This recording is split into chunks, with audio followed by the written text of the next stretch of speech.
Hola. Dewi And friends. are back. Jom kita pergi ke Alamanda Putrajaya. Bye.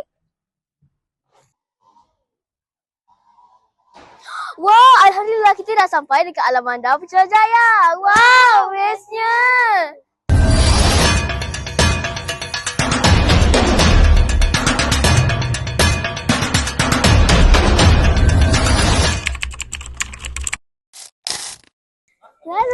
La.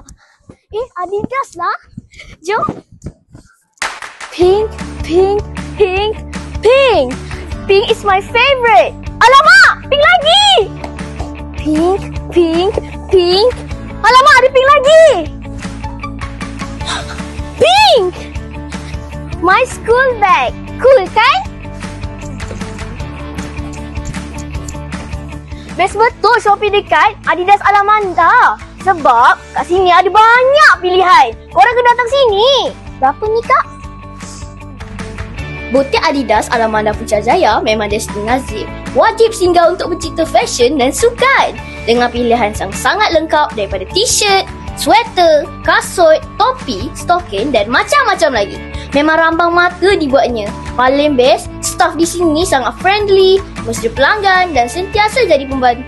Pengalaman membeli belah jadi lebih selesa dan menyeronokkan. Harga pula sangat berpatutan.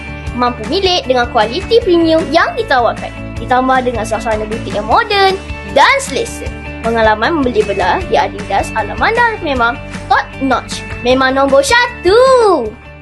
Terima kasih. Beli ya.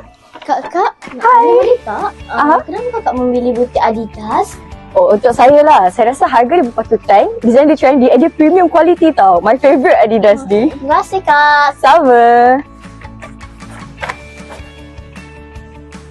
Guys, Dewi baru je habis beli dekat Adidas. Sangat berpuas hati. Jom kita beli dekat Adidas Alamanda Putrajaya. Bye, jumpa lagi.